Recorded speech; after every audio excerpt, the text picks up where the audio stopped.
మరి జగన్మోహన్ రెడ్డి గారు 2019లో ఈ విధంగానే ఈవీఎంలు ట్యాంపర్ చేసి గెలిచినాడా అని ఆయన్ను నేను ప్రశ్నిస్తున్నాను. ఆయన ఒక సీఎం హోదాలో ఉన్నాడు, 5 ఏళ్ళు పని చేసినాడు. ప్రజలకు అందుబాటు లేకుండా ఆయన ఒక మహల్లో కూర్చొని ఏ విధమైన రివ్యూలు లేకుండా, ఏ విధమైన మీడియా డిస్కషన్స్ లేకుండా, ఒక్కసారి కూడా మీడియాతో ఒక్కసారి కూడా ఆయన సమావేశాలు నిర్వహించుకోవాల, పరిపాలన గురించి ఏ విధమైన ఎక్స్ప్లెనేషన్ ఇవ్వాల. ఈరోజు ఘోరాతి ఘోరంగా ఆయన పరిపాలనకు సంబంధించిన ఒక రెఫరెండం ప్రజలు ఇచ్చినారు. అది రెఫరెండం ఎంత ఉందంటే 151లో 5 దూసేసి 2 ఒకట్లు ఇచ్చినారు. దీనికి సిగ్గుపడాలా? నువ్వు చేసిన తప్పులకి కరెక్షన్ చేసుకోవాలా. నువ్వు పరదాలు కట్టుకోవడము, చెట్లు నరికేయడము. ఈరోజు చూస్తే రిషికొండ ప్యాలెస్ చూస్తే ఎన్ని వేల కోట్లు, ఎన్ని వందల కోట్లు వాళ్ళు దుర్వినియోగం చేసినారు. ఇక్కడ ప్రజలకు తిండి లేకుండా, రోడ్లు లేకుండా, మౌలిక వసతులు లేకుండా, హాస్పిటల్లో సరైన సౌకర్యాలు లేకుండా ఈ 5 సంవత్సరాలు మగ్గిపోయి వాళ్ళ యొక్క రెఫరెండం ఇచ్చినారు. నువ్వేమో ఒకవైపున ప్రజలు ఇచ్చిన ఓట్లు వేసుకొని ఎక్కి అధికారంలోకి వెళ్ళి 5 సంవత్సరాలు ప్రజలను కలవకుండా, ఏవైనా రివ్యూలు పెట్టకుండా, ఏదో మళ్ళీ జీవిత శాశ్వతం నువ్వే ఏదో ముఖ్యమంత్రి అయిపోతావు అన్నట్టు రిషికొండలో అన్నీ పగలగొట్టి కొండలను కొరికి నువ్వు ప్యాలెస్లు కట్టుకొని ఈరోజు వచ్చేసేసి మాట్లాడుతున్నావు. ఫస్ట్ నువ్వు చెకింగ్ చేసుకొని కనీసము ఈ 5 ఏళ్ళు కనీసము నువ్వు చెక్ చేసుకుంటే రేపు ఏమన్నా రాజకీయాలు చేయడానికి, మళ్ళీ రాజకీయాల్లో కొనసాగడానికి అవకాశం ఉంటుంది. నాకు తెలిసినంత వరకు జగన్మోహన్ రెడ్డి గారి రాజకీయ జీవితం అంతమైందని నాకు అనిపిస్తూ ఉంది. అయితే మేడం, గత 2019 కావచ్చు, 2024 కావచ్చు, 2019లో 151 సీట్లు ఇప్పుడు మాజీ సీఎం అయిన జగన్మోహన్ రెడ్డి గెలుపొందినప్పుడు ఈవీఎం ట్యాంపరింగ్ అనే క్వశ్చన్ మీరు వేసినప్పటికీ కూడా దాన్ని ఖండించారు. అయితే ఇప్పుడు 2024లో కూటమి నేతలు దాదాపు 164 సీట్లు గెలిచారు. అది ప్రజా వ్యతిరేకతతోనే అసలు నిజంగానే ఈవీఎం ట్యాంపరింగ్ జరిగేదానికి అవకాశం ఉందంటారా? ఈవీఎం ట్యాంపరింగ్ జరగడానికి అవకాశమే లేదు. దాదాపు ప్రతి ఒక్క మిషన్ కొత్త మిషను, ప్రతి ఒక్క మిషన్లో కొత్త సిస్టమ్ తీసుకొచ్చారు. ఎలా తీసుకొచ్చారంటే మనం బటన్ నొక్కితే ఈవీఎం మిషన్లో పడ్డమే కాకుండా పక్కనున్న దాంట్లో ఆ యొక్క ఎవరికి ఓటేసామో దానికి సంబంధించిన గుర్తు వచ్చేసి ఒక పేపర్ కట్ వస్తుంది, డబుల్ చెకింగ్ అవుతుంది. సో దానికి ఛాన్సే లేదు. అంటే ఈ 5 సంవత్సరాలు ఒక త్రిశంకు స్వర్గంలాగా ఒక మాయ చూపించినట్టు ఇంకా ఏమి చెప్పుకోవడానికి లేదు. నీ యొక్క పరిపాలనను ప్రజలు అసహ్యించుకున్నారన్న దానికి ఇంకా నీకు వాయిస్ లేదు. కాబట్టి ఏదో ఒక సిస్టమ్ మీద నువ్వు అబాండ వేస్తావు. నేనైతే మాత్రము చెప్తున్నాను, 2019 తర్వాత ఎలక్షన్ తర్వాత నేను క్యాంపెయినింగ్ దాదాపు 10 నెలల నుంచి పోతున్నాను.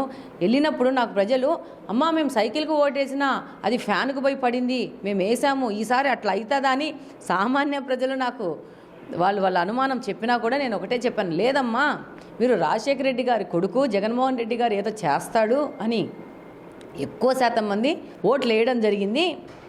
అట్లా పోయే ప్రసక్తి లేదని, వాస్తవం కూడా అదే. ఆయన ఏదో చేస్తాడు, ప్రజలకు ఒక సేవ చేస్తాడు అన్న ఉద్దేశంతో ఎంతో ఆశతో వాళ్ళు ఓట్లు వేయడం జరిగింది. కానీ ఆయనకిచ్చిన ఈ గొప్ప అవకాశాన్ని భగవంతుడు ఎంత జగన్మోహన్ రెడ్డి గారి వైపు ఉండి 151 సీట్లు ఇచ్చినారనే దాన్ని ఆయన గ్రహించకుండా, ప్రజలకు సేవ చేసే పెద్ద అవకాశాన్ని ఆయన వినియోగించుకోకుండా దుర్వినియోగం చేసి దురహంకారంతో భగవంతునితో ఈక్వల్, నేను భగవంతుని, నేను ప్రొవైడర్ని అని చెప్పేసి ప్రజలకి ముష్టి మెతుకులు రాల్చి ప్రజలని ఎంత అధ్వాన్నం అంటే అసలు తిండి లేవు కొంతమంది వాళ్ళకి.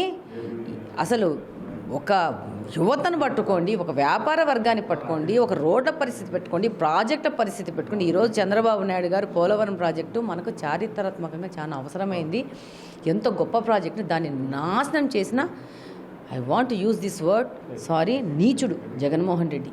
ఆయన కింద ఉన్న ఆ క్యాబినెట్లో మంత్రులు ఎవరికన్నా అసలు మర్యాద మంచి ఏమన్నా ఉందా? ఒక ఆడవాళ్ళకి రెస్పెక్ట్ ఇచ్చారా? ఒక యువకులు వాళ్ళు స్టడీస్ ఫినిష్ చేసుకొని బయటికి వస్తే వాళ్ళకి భవిష్యత్ ఏందని ఆలోచించినాడా? వేల కోట్ల, లక్షల కోట్లు, మంత్రులు వేల కోట్లు, ముఖ్యమంత్రి లక్షల కోట్లు, కింద నాయకులు 100 కోట్లు సంపాదించుకొని ఆంధ్రప్రదేశ్ని దోచిపడేసినారు. ఈరోజు నేను కడప నియోజకవర్గంలో చెప్తున్నాను, ఇక్కడున్న ఎమ్మెల్యే, ఈ యొక్క డిప్యూటీ సీఎం మాజీ ఎన్ని అక్రమాలు చేసినాడంటే అసలు ప్రభుత్వ ఆస్తులు అనేది కడప నియోజకవర్గంలో లేకుండా కొట్టిపడేసినాడు. ఈరోజు మేము కంప్లీట్గా ఎక్కడే కానీ ఈ మట్టి తవ్వకాలు కానీ ఇసుక తవ్వకాలు ఉండకుండా జాగ్రత్త పడుతున్నాం. 10 రోజులు ఎవరైనా దుర్మార్గం చేయకుండా. నేను వాకింగ్కి వెళ్తాను ఒక చోట, విపరీతంగా మట్టి తోడుకొని టిప్పర్లు పోయేటివి. ఎలక్షన్ టైంలో కూడా నేను వాకింగ్ పోయినాను. ఇప్పుడు ఒక్క టిప్పర్ నా ముందు రావట్లా. నేను అన్నాను మా హస్బెండ్తో, ఇక్కడి నుంచి ఏంది రోడ్లో టిప్పర్లు రావట్లేదు, ఆగిపోయినాయి ఏంటి అని. అంటే తెలుగుదేశం ప్రభుత్వం అంటే అది భయపడిపోయినారు, దొరికితే వేసేస్తారు లోపలని చెప్పేసేసి. కాబట్టి మనకు అవకాశం ఇచ్చినారు ప్రజలు. ఈ అవకాశాన్ని 5 సంవత్సరాన్ని వాళ్ళకు సేవ చేసి పుణ్యం కట్టుకోవాలి. అంటే మేడం ఇప్పటి వరకు ప్రమాణ స్వీకారం చేయాల ఆన్ డ్యూటీనా కడప రెడ్డమ్మ? ఎప్పుడో ఆన్ డ్యూటీ ఎక్కినాము, ఎప్పుడో రివ్యూలు చేసినాము. అలాగని ఇక్కడ శాశ్వత నీటి పరిష్కారం దిశగా అది మా టాప్ ప్రయారిటీలో ఉంది. దాని మీద సరైన ఎస్టిమేట్స్ చేసుకొని 2-3 ప్లాన్స్తో రమ్మని ఇరిగేషన్ డిపార్ట్మెంట్కి చెప్పడం జరిగింది. అలాగనే వీళ్ళు కబ్జా చేసిన వాటిలో 5 మోడల్ లేఅవుట్లు తీసుకున్నాము. వాటి మీద టాస్క్ ఫోర్స్ పెట్టేసి ప్రభుత్వ స్థలాలు కలిసి ఉన్నాయని దాని మీద చెక్ చేయడం జరిగింది. వాటికి పర్మిషన్ ఉన్నాయా లేదా అని చెప్పింది.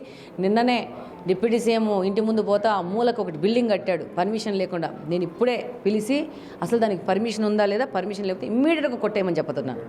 మాకు రూల్స్ ఉన్నప్పుడు అందరికీ రూల్సే, అందరికీ రూల్స్ ఉన్నప్పుడు మాకు రూల్సే, అంతే. నేను తప్పను, ఎవరిని తప్పనియను, అంతే. For more videos like this, subscribe Big TV channel.